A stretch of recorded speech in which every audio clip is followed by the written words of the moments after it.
FM বেণ্ডৰ 101.6 মেগাহাৰ্টজ আৰু medium ৱেভৰ 411.5 289.9 মিটাৰত এয়া আকাশবাণী গুৱাহাটীৰ FM মহাবাহু আৰু প্ৰাগজ্যোতিষপুৰ। এতিয়া আৰম্ভ কৰিছো কৰোনা সজাগতা অনুষ্ঠান প্ৰতিৰোধ। অংশগ্ৰহণ কৰিছে মানস প্ৰতিম শৰ্মা আৰু অৰুণিমা গোস্বামীয়ে। এয়া অনুষ্ঠানটিৰ ইয়াত ধৰি মানস প্ৰতিম শৰ্মা। প্ৰতিৰোধ অনুষ্ঠানলৈ সমূহ শ্ৰোতাকে আদৰণি জনালোঁ। আমাৰ সৈতে কাৰিকৰীভাৱে আমাক সহযোগিতা আগবঢ়াইছে অপূৰ্ব মালিয়ে। অৰুণিমা, আমি আগৰ দৰে অসমৰ তথ্যৰে অনুষ্ঠান আৰম্ভ কৰোঁ। হয়, অসমত আজি 12জন লোক কোভিড-19ত আক্ৰান্ত হোৱাটো নিশ্চিত হৈছে আৰু ইয়াৰ লগে লগে আক্ৰান্তৰ মুঠ সংখ্যা 2693লৈ বৃদ্ধি হৈছে। ইয়াৰ ভিতৰত 636 গৰাকী সুস্থ হৈছে আৰু চিকিৎসাধীন হৈ আছে 2050 গৰাকী। স্বাস্থ্যমন্ত্ৰীগৰাকী টুইটযোগে কিছু সময় পূৰ্বে এই বিষয়ে প্ৰকাশ কৰিছে। আৰু ভাৰতবৰ্ষত যোৱা 24 ঘণ্টাত 9000ৰো অধিক লোক কোভিড-19ত আক্ৰান্ত হৈছে। মুঠ 2,57,611জন লোক এতিয়ালৈকে কোভিড-19ত আক্ৰান্ত হৈছে। ইয়াৰ ভিতৰত চিকিৎসাধীন হৈ আছে 1,25,381 গৰাকী আৰু 1,24,094 গৰাকীক চিকিৎসালয়ৰ পৰা সুস্থ হোৱাৰ বাবে অব্যাহতি দিয়া হৈছে আৰু মৃত্যু হৈছে 7,135 গৰাকী। আৰু ক'ব লাগিব মহাৰাষ্ট্ৰত 85,975 জন আক্ৰান্ত হৈছে। চীনত যিমান আক্ৰান্ত হৈছিল তাতকৈ এতিয়া কেৱল মহাৰাষ্ট্ৰতে সংখ্যা অধিক হৈছে ভাৰতত। হয়, আৰু কালি অসমৰ স্বাস্থ্যমন্ত্ৰীয়ে মানে স্বাস্থ্যমন্ত্ৰীৰ লগতে শিক্ষামন্ত্ৰী, বিত্তমন্ত্ৰী হয় এইগৰাকী ব্যক্তি তেখেতে কালি সংবাদমেল যোগে প্ৰধানকৈ শিক্ষা বিভাগৰ বিভিন্ন ঘোষণা ৰাইজৰ আগত দাঙি ধৰিছে। তাৰ ভিতৰত গুৰুত্বপূৰ্ণ হ'ল যে প্ৰভিঞ্চিয়েলাইজড কলেজত ইনষ্টিটিউশ্যনত ছাত্ৰ ছাত্ৰীসকলৰ বাবে এই শিক্ষাবৰ্ষৰ নামভৰ্তিৰ মাচুল বিনামূলীয়া কৰি দিছে, যে নামভৰ্তিৰ কাৰণে কোনো মাচুল নালাগে আৰু কোনো তাত আন ধৰক আলোচনীৰ বাবে ফিজ বা পূজাৰ ফিজ এই ধৰণৰ কোনো তাত ছাত্ৰ ছাত্ৰীয়ে মাচুল দিব নালাগে। হয়, কোনো ধৰণৰ নামভৰ্তিৰ মাচুলেই দিব নালাগে, আনকি প্ৰস্পেক্টাছ বা বিৱৰণ পুথিৰ কাৰণে পইচাও তেওঁলোকে দিব নালাগে বুলি মন্ত্ৰীগৰাকীয়ে কৈছে। আচ্ছা, আমি এতিয়া এই বিষয়ে কথা পাতোঁ। অসম চৰকাৰৰ প্ৰধান সচিব যিনে শিক্ষা বিভাগৰ দায়িত্বত আছে ভি কল্যাণ চক্ৰৱৰ্তী ডাঙৰীয়াৰ সৈতে এই বিষয়ে তেখেতৰ পৰা আৰু অধিক তথ্য আমি জানো আহক। Hello'. Sir, good afternoon. Good afternoon, King. কালি অসম চৰকাৰৰ মাননীয় শিক্ষামন্ত্ৰীয়ে যি ঘোষণা কৰিলে বিশেষকৈ ছাত্ৰ ছাত্ৰীসকলৰ বিনামূলীয়া এই বছৰ নামভৰ্তিৰ বাবে, গতিকে ইয়াৰ দ্বাৰা কিমান ছাত্ৰ ছাত্ৰী লাভান্বিত হ'ব এই বিষয়ে আপুনি জনাব নেকি বিতংভাৱে? আচ্ছা, সেইটো মানে যোৱাকালি অনাৰেবল মিনিষ্টাৰজীটো কৈছে কি আমি ছেকেণ্ডাৰী এডুকেশ্যন পৰা ইউনিভাৰ্চিটিৰ কাৰণে যিবোৰ আছে ইঞ্জিনিয়াৰিং হওক, মেডিকেল হওক, পলিটেকনিকে হওক, এইবোৰ মানে চবতে মানে ফিজটো নল'ব। চ' আমাৰ মানে ছেকেণ্ডাৰীত কিমান ষ্টুডেণ্ট আছে আপোনাক মই কৈ দিব পাৰোঁ। এতিয়া মানে লেট মি জাষ্ট এপ্ৰক্সিমেটলি 6,50,000 না এপ্ৰক্সিমেটলি আছে। এইটো মানে অফক'ৰ্চ এই ডেটাটো মই আকৌ মানে ভালকে চাব লাগিব, কিন্তু মানে যিবোৰে ছেকেণ্ডাৰী পৰা গৈছে, হায়াৰ ছেকেণ্ডাৰীৰ পৰা গৈছে, যিবোৰে হায়াৰ ছেকেণ্ডাৰীৰ পৰা পাছ হৈ গৈছে তেখেতসকলক কোনো এডমিশ্যন ফিজ নহ'ব। এণ্ড সিহঁতৰ আৰু এটা কথা আছে কি account number of student and IFC code লৈ আমি 1,000 rupees আমি কলেজ ষ্টুডেণ্টকো কিতাপ কিনিবলৈ দিছিলে আৰু হোষ্টেল ফিজৰো কথাটো মানে ফিজৰ কথাটো আকৌ কোৱা হৈছিলে। That was also one of the important decisions that has been communicated. আৰু আপোনালোক জানে যে এইটো আমাৰ টিচাৰ্ছ যিবোৰ আছিলে SSA টিচাৰ্ছ, ষ্টেট পুল টিচাৰ্ছ, টোটেল ছেকেণ্ডাৰী টিচাৰ্ছ যিবোৰ কণ্ট্ৰেকচুৱেল আছিলে তেখেতসকলৰ কাৰণে বহুতখিনি বেনিফিটছ দিয়া হৈছিলে। যোৱাকালি অনাৰেবল মিনিষ্টাৰে কৈছে যেনেকৈ ইহঁতৰ tenure of services was extended and salary money at par with regular teachers and increment, DA, bank loan, leave, এইবোৰ মানে reimbursement, loan লোৱাটো মানে বেচিকেলি মানে আমাৰ টোটেল টিচাৰ্ছ যিবোৰ আছে তেখেতসকলক মানে আমি চৰকাৰে এইটো এটা মানে ফাইনেন্সিয়েল ষ্টেবিলিটিটো দিয়া হৈছে আৰু ষ্টুডেণ্টছবিলাকক মানে কোনো বিনামূলীয়াকৈ ফিজত মানে ইঞ্জিনিয়াৰিং, মেডিকেল আৰু পলিটেকনিকত সোমোৱাটো সুবিধা কৰি দিছে, specially because of this thing. তেখেতসকলৰ মানে কিতাপ কিনা আৰু ফিজৰ ক্ষেত্ৰতো মানে কথাটো কৈ দিছে অফকোৰ্স আৰু এটা কথা মই ক'ব বিচাৰিছো যে most important thing is that আমাৰ যিটো টিচাৰ ট্ৰান্সফাৰ যিবোৰ আছে তাৰ ওপৰত এটা ইম্পৰ্টেন্ট সিদ্ধান্ত অনাৰেবল মিনিষ্টাৰ কৈছে আৰু আপোনালোক সবে জানিব লাগে যে টিচাৰ বিলাকে কেতিয়াবা মানে আমি কিছুমান স্কুলছত আমি দেখো কি টিচাৰ্স টু বেছি আছে ষ্টুডেণ্টছ কম আছে কিছুমান স্কুলত আমি দেখো যে মানে ষ্টুডেণ্টছ টু মানে বহুত বেছি আছে কিন্তু টিচাৰ নাই মানে এইটো মানে টিচাৰৰ ৰেচনেলাইজেশ্যন যিটো কৰিব লাগে এই ৰেচনেলাইজেশ্যন কৰিবলৈ কিছু সিদ্ধান্ত লোৱা হৈছে যেনেকুৱা 10 বছৰৰ কাৰণে তেখেতসকলে মানে পিছতে ট্ৰান্সফাৰ কৰিব পাৰে এণ্ড আমি যেতিয়া মানে ৰেগুলাৰাইজ কৰাৰ পিছতো স্ট্ৰিক্টলি আমি এনেকুৱা ফলো কৰিম এটা নিয়মটো ফলো কৰিম যেন মানে যিমানখিনি টিচাৰ লাগিব এটা স্কুল ভালকে চলিবলৈ এই মতে আমি এইটো মানে একদম সিদ্ধান্ত ল'ম যে মানে এইটো মানে মোৰ নিজৰ মানে এটা ঠাইৰ পৰা মই নিজৰ ঘৰত যাম মোৰ নিজৰ ঠাইত যাম বুলি কৈ কোনোবা স্কুলত মানে কম টিচাৰ হোৱা কোনোবা স্কুলত বেছি টিচাৰ হোৱা তেনেকুৱা নকৰি সব মানে স্কুলত মানে যিমান টিচাৰ থাকিব লাগে এজ পাৰ ছাবজেক্টছ এইটো কৰিবলৈ আমি আগবঢ়িছো এইটো এটা কথা আছে অফকোৰ্স টু আদাৰ ডিজিটেল ইনিচিয়েটিভছ মই এইটো ক'ব পাৰো নেকি আপুনি so one of the most important thing এইটো আছে I would like to say দুটা মানে আমাৰ অনাৰেবল মিনিষ্টাৰে লঞ্চ কৰিছে এটা আছে জিঅ টিভি আমি যেনেকৈ এতিয়া প্ৰাগ চেনেলত আৰু বাকি কেবল টিভিত মানে জ্ঞান বৃক্ষা যোগেদি আমি সবক মানে যিটো ক্লাছৰুম টিচিং আছে আমি দি আছিলো মানে বাচ্চাবোৰে মানে যিবোৰ টিভি আছে এইটো চাব পাৰে তেখেতসকল এতিয়া মানে সিহঁতৰ মানে এইটো মোবাইলত যদি জিঅ টিভি সিম আছে या জিঅ টিভি আছে তেখেতসকলে জ্ঞান বৃক্ষা বুলি মানে সাৰ্চ কৰিলে সিহঁতৰ টিভিত মানে অটোমেটিক্যালি মানে যিবোৰ ক্লাছেছ চলি আছে এইটো অটোমেটিক্যালি আহি যাব আৰু মানে যিটো মানে টিভিত চাই আছে তেখেতসকলে এইটো মানে আমাৰ মোবাইলত চাব পাৰে আমাৰ অসমত মোটামুটি 80 লাখ হেল্ল' হয় হয় yes sir মোটামুটি 80 lakhs there are Jio Telecom subscribers and that is a huge amount apni jane it's approximately like it covers about more than 30 to 40% of all the telecom users in the state moi bhabu along with cable TV and along with this Jio TV or mobile telephony I mean more than 50 to 60% ami coverage to ami ইয়াৰ পৰা আমি পাই গৈছো so আমি লাহে লাহে যিমান পাৰো আমি সব মানে যিবোৰ আমাৰ ছাত্ৰসকল আছে সবক মানে ডিজিটেল মিডিয়াম যোগেদি কভাৰ কৰিবলৈ আমি লাহে লাহেকে আগবঢ়ি আছো আৰু এটা কথা মই ক'ব বিচাৰিছো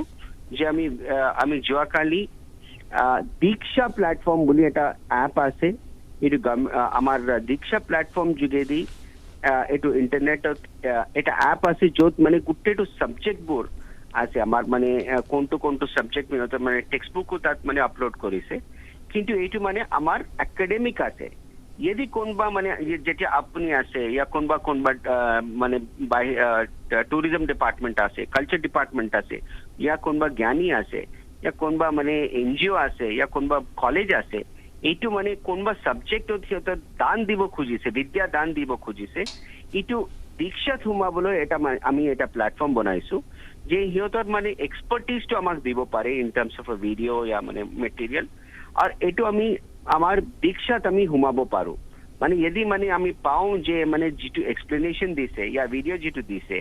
এইটো ভাল আছে যদি টিচাৰে দিছে তেতিয়া আমি এই দীক্ষা প্লেটফৰ্মত এই জ্ঞানটো আমি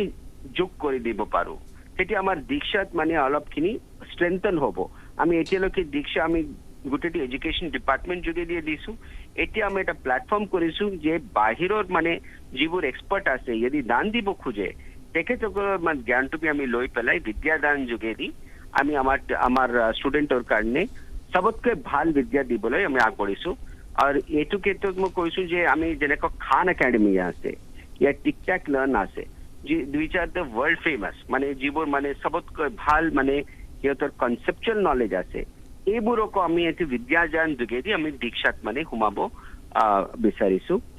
এইটো মই ক'ব খুজিছো যে আমি কোৱালিটি এডুকেশ্যন আমি থ্ৰু ডিজিটেল মিডিয়াম আমি আগবঢ়ি আছো স্যাৰ দ্বিতীয়তে এতিয়া যেটো এসএসএলসি ৰিজাল্ট দিলে এই মাহতে হাই সেকেন্ডাৰী ৰিজাল্ট দিব মানে ছাত্ৰ ছাত্ৰীসকলৰ এডমিশনৰ কাৰণে কি নীতি নিৰ্দেশনা আপোনালোকে দিছে বা দিব আৰু সেকেন্ডলি ধৰক কেন্দ্ৰীয় চৰকাৰে মানে এটো কৈছে যে এইচআৰডি মিনিষ্টাৰে কৈছে যে স্কুলসমূহ সম্ভৱ আগষ্টৰ পিছতহে খোলা হ'ব বা এদনা চিন্তা চৰ্চা কৰিব গতিকে এতিয়া অসমত মানে আপোনালোকে কি কৰিব স্কুল খোলাৰ ক্ষেত্ৰত কি চিন্তা চৰ্চা কৰিছে ডিজিটেল মাধ্যমৰে অব্যাহত ৰাখিব এই বিষয়ে জনাব নেকি তো এইটো মানে প্ৰথম প্ৰশ্ন আপোনাৰ আছিলে যে এডমিশন ক্ষেত্ৰতো মই কৈ দিছো কি চৰকাৰে মানে এডমিশন ফিজটো যিমানখিনি কাম কৰিব বিচাৰিছে আমাৰ অনাৰেবল মিনিষ্টাৰ অলৰেডি কোৱা হৈছে and এইটো কোভিডৰ সময়ত সবৰ কষ্ট আছে এই কাৰণে so lot of initiatives have been taken on that in fact I would only like to say that with regard to opening of the school opening to koratu bahut mane important kotha ase mane especially for the children who are mane jibur poor children ase marginalized children ase underprivileged children ase jibur mane jar jogot mane tv nai mobile nai teke tokole yedi mane digital education yedi pabo nware teke tokol nishchay mane schoolot mane গৈ ধ্যান two মানে school এনভাইৰনমেন্টটো পোৱাটো বহুতখিনি উচিত আছে কিন্তু আমি we cannot take the decision as long as আমাৰ হেলথটো সেফটি নাই তাৰ কাৰণে আমাৰ অনাৰেবল মিনিষ্টাৰে কৈছে কি যদি স্কুলটো আমি খুলিব লাগে কি আমি মানে সেফটি প্ৰিকশনছটো স্কুলটো বিলাক মানে অন্য ঠাইত মানে ওয়াৰ্ল্ডত যেনেকুৱা আছে কি প্ৰিকশনছটো লৈছে what are the precautions ki sanitization koribo lage kiman shift koriba lage kiman kini ami bachcha burok mane kontu eta class to dibo lage ya du class dibo lage ek haftat mane kiman batch dibo lage aur keneko transportation plan to koribo lagibo aur mane schoolot mane pani keneko di hobo lagibo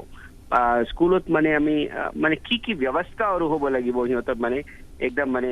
sanitised হিসাবত আমি শিক্ষা দিব পাৰো তাৰ ওপৰত এটা standard operating procedure কি rule বনাব পাৰে তাৰ কাৰণে চৰ্চা কৰিব দিছে আৰু তাৰ কাৰণে আমি এটা মানে গোটেইটো মানে প্ৰথমটো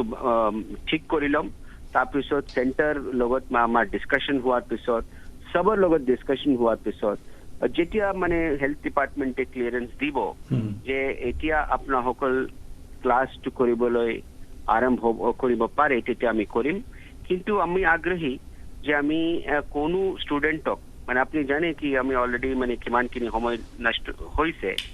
আৰু এইটো যিমান সোনকালে আমি ষ্টাৰ্ট কৰিব পাৰো সেফটি ৰাখি পেলাই ইমানখিনি আমি কৰিব বিচাৰিছো of course there are two other issues here এতিয়া আমি যেতিয়া কোৱাৰেণ্টাইন সেন্টাৰ আছে কিছু স্কুলত আৰু কিছু মানে ঠাইত আমাৰ মানে বোধহয় ফ্লাড হলে কিছু স্কুলত মানে এটা ৰিলিফ সেন্টাৰ হব পাৰে এইবোৰ আমি মানে কি কৰিব লাগে তাৰ ওপৰত গোটেইটো এটা মানে প্ৰণালীটো বনাই তাৰপিছত মানে মিনিষ্টাৰে এইটো গোটেইটো চাই চিন্তা কৰি তাৰপিছত এইটো বোধহয় এইটো পলিচিটো বনাব সবৰ মানে মতটো ল'ব তাৰপিছত আমি জনাম কি কোন তাৰিখত এইটো ষ্টাৰ্ট হ'ব হয় স্যাৰ আপুনি গুৰুত্বপূৰ্ণ তথ্য আমাৰ শ্ৰোতাসকলক জনালে ধন্যবাদ আপোনালৈ থ্যাংক ইউ গতিকে তেখেতে কালিৰ কথাখিনিয়ে আৰু অধিক তাত নতুন কিছু তথ্য সংযোগ কৰিলে যে এছঅ'পিৰ কথা ক'লে যে স্কুল খোলাৰ ক্ষেত্ৰত এছঅ'পি বনাই থকা হৈছে বা চিন্তা চৰ্চা কৰি থকা হৈছে কিদৰে স্কুল খুলিব পাৰি বা কি সাৱধানতা ল'ব লগা উচিত ইয়াৰ ভিতৰত গতিকে এই আটাইবোৰ বিষয়ে তেখেতে ক'লে চৰ্চা কৰি আছে হয় আৰু তেখেতে জনালে যে নামভৰ্তি এইবাৰ বিনামূলীয়া হ'ব এই বিষয়ে কালি শিক্ষামন্ত্ৰী গৰাকীও কৈছিলে আৰু সেই সন্দৰ্ভত তেওঁ বিস্তৃতভাৱে আজি জনালে উচ্চতৰ মাধ্যমিক স্নাতক তথা বিশ্ববিদ্যালয় পৰ্যন্ত নামভৰ্তি বিনামূলীয়া হ'ব আৰু লগতে তেখেতে আৰু এইটো তথ্য জনালে যে ডিজিটেল যিটো প্লেটফৰ্মত এই ছাত্ৰ ছাত্ৰীসকলক যেমন শিক্ষা দি আছে ইয়াত জিঅ' টিভি হৈছে মানে এতিয়া জিঅ' টিভি মোবাইল স্মাৰ্টফোনত আছে জিঅ' টিভি গতিকে সেই জিঅ' টিভিৰ জৰিয়তেও ছাত্ৰ ছাত্ৰীসকলে এই শিক্ষা গ্ৰহণ কৰিব পাৰিব আৰু দীক্ষা এপ্লিকেশ্যনৰ অধীনত যি বিদ্যাদান নামৰ কাৰ্যসূচীৰ কথা কালি কৈছিলে মন্ত্ৰীগৰাকীয়ে তাৰ অধীনত যদি কোনো পাৰদৰ্শী লোক আছে শিক্ষকসকলৰ বাহিৰেও তেওঁলোকেও শিক্ষাদান কৰিব পাৰিব এই এপ্লিকেশ্যনৰ সহায়ত অৰুণিমা আজিৰে পৰা দেশৰ অইন ঠাইৰ লগতে অসমতো ধৰ্মীয় অনুষ্ঠান মল শ্বপিং মল আদি ৰেষ্টুৰেণ্ট আদি মুকলি কৰা হৈছে অৱশ্যে ইয়াত আমাৰ যদি অসমৰ কথা কওঁ যে সকলে জানিব বিচাৰে কামাখ্যা মন্দিৰ গতিকে কামাখ্যা মন্দিৰ 30 জুনৰ পিছতহে ইয়াত ভক্তৰ বাবে মুকলি কৰা হ'ব এই বিষয়ে জনোৱা হৈছে আৰু আজি অইন ঠাইত দেৱালয়সমূহ বা মঠ মন্দিৰসমূহ নিৰ্দিষ্ট নিয়মৰ মাজেৰে আজি মুকলি কৰা হৈছে একেদৰে গুৱাহাটীতো শ্বপিং মলসমূহ মুকলি কৰা হৈছে কিন্তু ইয়াত নিৰ্দিষ্ট নীতি নিৰ্দেশনা দিয়া হৈছে আৰু নিশ্চয় সেই সকলো নীতি নিৰ্দেশনা পালন কৰি থকা হৈছে মুখ্য সচিবৰ নিৰ্দেশ অনুসৰি কেৱল 20 জন লোকে সৰ্বাধিক 20 জন লোককহে প্ৰৱেশ কৰিবলৈ দিয়া হৈছে একে সময়তে এঘণ্টাৰ ভিতৰত এনেকুৱা ধৰ্মীয় স্থানসমূহত আৰু লগতে মাস্ক পৰিধান কৰা বা শাৰীৰিক দূৰত্ব বজাই ৰখা ইত্যাদি নিৰ্দেশনাসমূহ মানি চলিবলৈ কোৱা হৈছে আৰু যদি উপাসনাস্থলীলৈ যায়ও তাত পবিত্ৰ স্থান বা মূৰ্তি আদি হাতেৰে চুব নোৱাৰিব প্ৰসাদ বা নিৰ্মালী আদিও বিতৰণ কৰিব নোৱাৰিব বুলি কৈছে আৰু লগতে এনেকুৱা স্থানলৈ বয়োজ্যেষ্ঠ বিশেষকৈ 65 বছৰ ঊৰ্ধ্বৰ লোক গৰ্ভৱতী মহিলা আৰু 10 বছৰৰ তলৰ শিশুসকলক পৰাপক্ষত নাযাবলৈ পৰামৰ্শ দিছে বাৰে বাৰে এইটো কৈ থকা হৈছে এই কথা কালি আমাক চিকিৎসা ডক্টৰে কৈছিলে আৰু লগতে হোটেল ৰেষ্টুৰেণ্টসমূহতো আসনৰ বিপৰীতে 50% লোককহে প্ৰৱেশ কৰিবলৈ অনুমতি দিয়া হৈছে আৰু প্ৰৱেশৰ মুহূৰ্ততে দুৱাৰ মুখতে গ্ৰাহকৰ শৰীৰৰ তাপমাত্ৰা জোখাৰ উপৰিও হাত চেনিটাইজ কৰাৰ ব্যৱস্থা থাকিবই লাগিব বুলি কোৱা হৈছে হয় এই বিষয়ে বিতংভাৱে জনাইছে আৰু আমাৰ স্থানীয় সংবাদদাতাসকলে কি তথ্য জনাইছে স্থানীয় সংবাদদাতাসকলে আমাৰ প্ৰাগিখন জিলাৰ সংবাদদাতাই জনাইছে কামৰূপ জিলাৰ সংবাদদাতা গোৱালপাৰা জিলাৰ সংবাদদাতাই আমাক জনাইছে যে জিলাকেইখনত মঠ মন্দিৰসমূহ আজিৰে পৰা খোলা হৈছে লগতে শিৱসাগৰ জিলাৰ সংবাদদাতাই আমাক জনাইছে যে ঐতিহাসিক শিৱদৌলৰ দুৱাৰ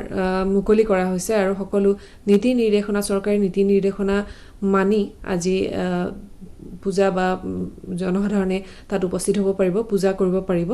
আৰু দৌল কৰ্তৃপক্ষ ইয়াৰ বাবে সুব্যৱস্থা কৰিছে পুৱা 8 বজাৰ পৰা দিনৰ 1 বজা বিয়লি 3 বজাৰ পৰা সন্ধিয়া 6 বজালৈ দৌলৰ শিৱদৌলৰ লগতে দেৱী দৌল আৰু বিষ্ণু দৌলৰ দুৱাৰ মুকলি থাকিব ভক্তসকলে প্ৰৱেশ কৰিব পাৰিব কিন্তু তেওঁলোকে সামগ্ৰী লগত লৈ আনিব নোৱাৰে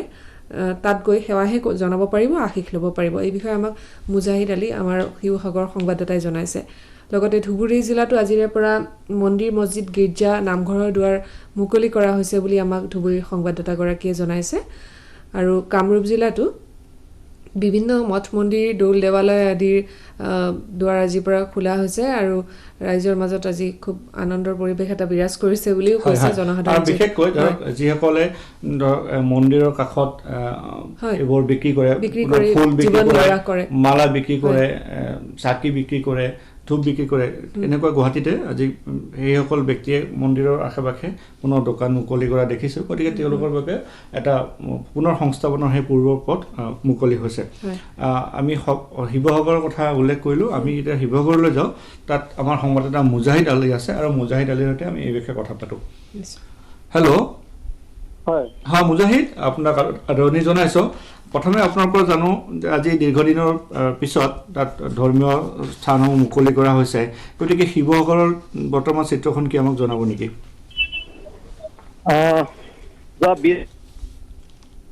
ঐতিহ্যমণ্ডিত শিৱদৌল দেৱীদৌল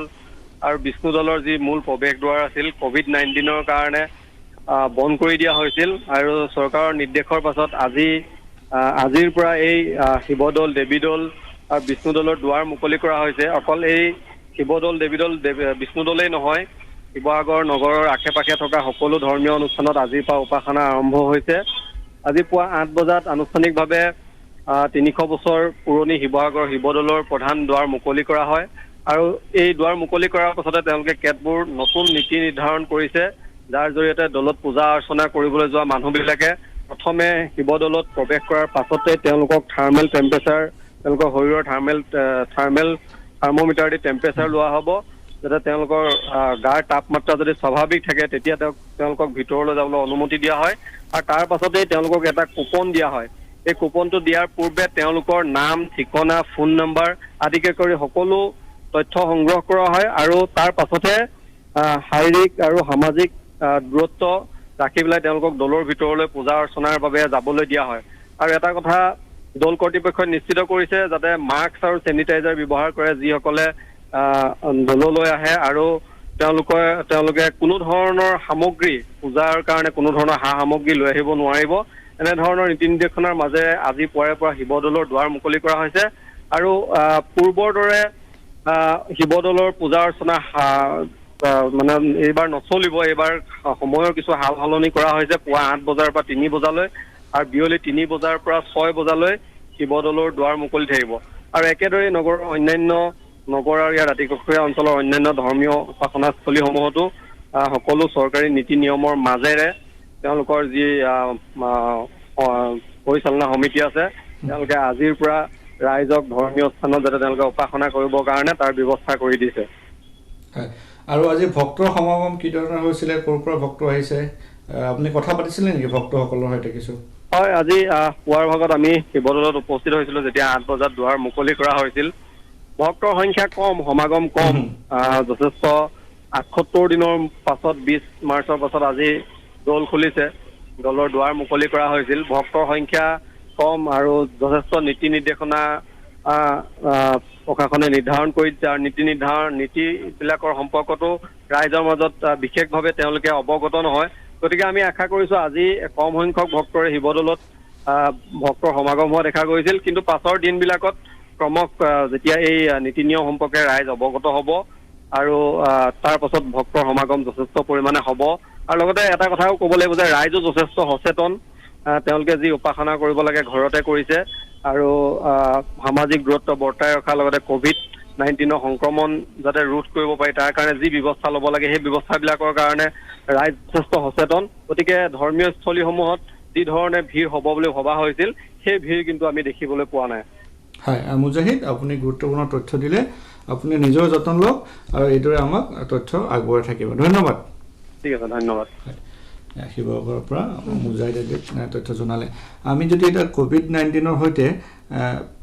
বানৰ বিষয়ে আহোঁ, আমি শেহতীয়াকৈ যি তথ্য লাভ কৰিছোঁ অসম দুৰ্যোগ ব্যৱস্থাপনা প্ৰাধিকৰণৰ তৰফৰ পৰা, এই তথ্য অনুসৰি 6খন জিলা ধেমাজি, গোৱালপাৰা, নগাঁও, হোজাই, পশ্চিম কাৰ্বি আংলং আৰু কাছাৰ জিলাত গতিকে বানত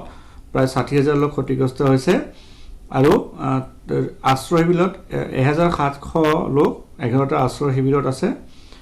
SDRF নিয়োগ কৰা হৈছিলে উদ্ধাৰ অভিযানৰ কাৰণে ইয়াত। আৰু জিলা প্ৰশাসনৰ তৰফৰ পৰা য'ত প্ৰয়োজন হৈছে খাদ্য সামগ্ৰী যোগান ধৰা হৈছে। আৰু ডিব্ৰুগড় আৰু লখিমপুৰত তাত এৰচন খহনীয়াৰ কিছু তথ্য লাভ কৰিছোঁ। আৰু তাৰোপৰি এই 6খন জিলাৰ বাদেও আৰু আন কিছু ঠাইত মানে কৃষিভূমি বানৰ কবলত পৰিছে। এই তথ্য আমাক জনাইছে দুৰ্যোগ প্ৰশমন প্ৰাধিকৰণৰ তৰফৰ পৰা। আৰু কিন্তু ভাল কথা হ'ল যে যোৱা 48 ঘণ্টাত বানত কোনো লোকৰে মৃত্যু হোৱা নাই। লাহে লাহে পৰিস্থিতিৰ খাম কাটিছে যদিও ব্ৰহ্মপুত্ৰ নিমাতী ঘাটত আৰু শোণিতপুৰ জিলাত জীয়াভৰলী নদী বিপদসীমাৰ ওপৰেৰে বৈ আছে বুলি জানিব পৰা গৈছে। আৰু ইফালে সাংস্কৃতিক মন্ত্ৰালয়, কেন্দ্ৰীয় সাংস্কৃতিক মন্ত্ৰালয়ে জনাইছে যে আজিৰ পৰা যিহেতু মঠ মন্দিৰসমূহ খোলা হৈছে, আমি গমেই পাইছোঁ এই বিষয়ে, সেই পৰিপ্ৰেক্ষিততে 820টা কেন্দ্ৰীয়ভাৱে সুৰক্ষিত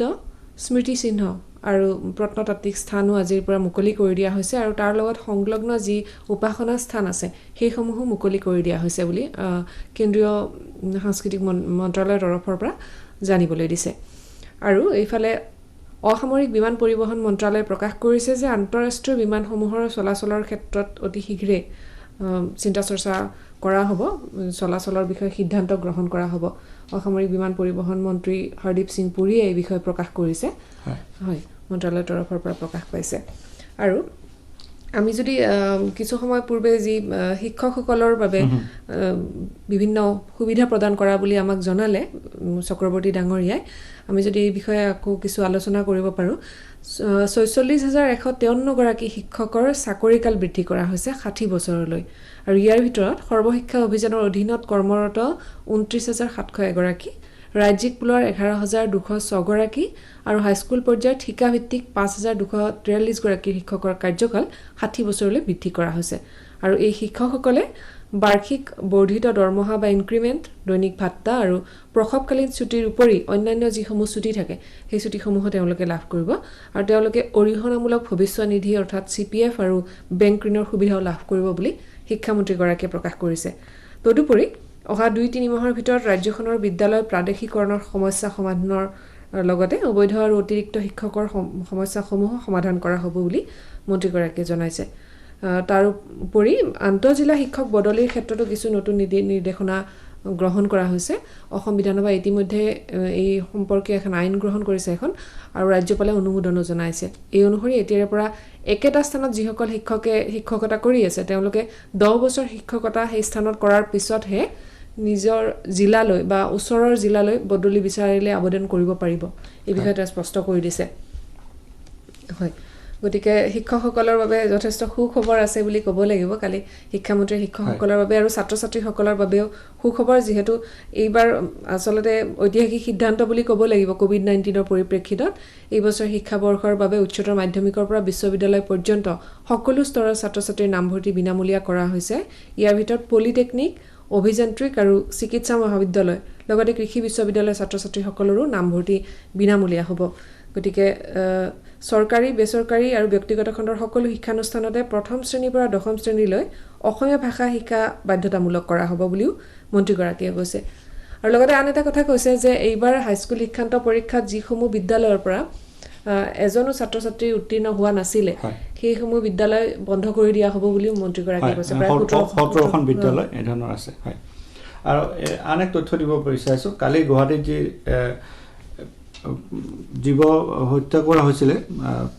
এই ক্ষেত্ৰত মহানগৰ আৰক্ষীয়ে লিঅ'পাৰ্ড হত্যাৰ বাবে নাহৰ ফুটুকী হত্যাৰ বাবে গুৱাহাটীৰ কটবাৰী অঞ্চলৰ পৰা, কটবাৰী পাহাৰ অঞ্চলৰ পৰা ইয়াৰ সৈতে জড়িত অভিযোগ 6জন ব্যক্তিক আৰক্ষীয়ে গ্ৰেপ্তাৰ কৰিছে। নাহৰ ফুটুকী বাঘ কালি হত্যা কৰাৰ পিছত দৃশ্য প্ৰচাৰিত হৈছিলে আৰু মৃত বাঘটোৰ ছাল, নখ, কিছু অংগ আদিও কাটি লৈ যোৱাৰ দৃশ্য প্ৰচাৰিত হৈছিলে। তাৰপিছত গুৱাহাটী আৰক্ষীয়ে এই তথ্য জনাইছে। গতিকে আৰু আমি বিশ্বৰ তথ্য, বিশ্বৰ 70,93,971 গৰাকী লোক এতিয়ালৈকে COVID-19ত আক্ৰান্ত হৈছে। ইয়াৰ ভিতৰত মৃত্যু হৈছে 4,06,231 জনৰ, সুস্থ হৈ উঠিছে 34,62,573 জন আৰু মৃত্যুৰ হাৰ হৈছে 11% আৰু 2% ৰোগীৰ অৱস্থা যথেষ্ট জটিল, কিন্তু বাকী 98% ইমান শোচনীয় অৱস্থা নহয় বুলি প্ৰকাশ পাইছে। আমি অসমৰ কথা পাতিলোঁ, মঠ মন্দিৰ মুকলি হোৱাৰ। ভাৰতৰ আন ৰাজ্যতো এই ধৰণৰ আজি মঠ মন্দিৰ মুকলি হৈছে। গুজৰাটৰ বিখ্যাত সোমনাথ মন্দিৰৰ আজি 80 দিনৰ পিছত সোমনাথ মন্দিৰ ভক্তৰ বাবে মুকলি কৰা হৈছে। এই তথ্য আমাৰ সংবাদদাতাৰ জৰিয়তে আমি লাভ কৰিছোঁ। আমাৰ আজি সময় শেষ হ'ল। কাইলৈ আমি একে সময়তে প্ৰতিটো অনুষ্ঠানলৈ উপস্থিত হ'ম। গতিকে তেতিয়ালৈকে ঘৰতে থাকক, সুৰক্ষিত থাকক আৰু শুদ্ধ তথ্যৰ বাবে আকাশবাণী শুনি থাকক। ধন্যবাদ।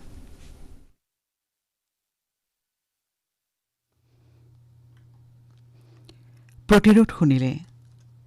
অংশগ্ৰহণ কৰিলে মানস প্ৰতিম শৰ্মা আৰু অৰুণিমা গোস্বামীয়ে। সহযোগ কৰিলে অপূৰ্ব মালিয়ে। আকাশবাণী গুৱাহাটীৰ FM মহাবাহু আৰু প্ৰাগজ্যোতিষপুৰ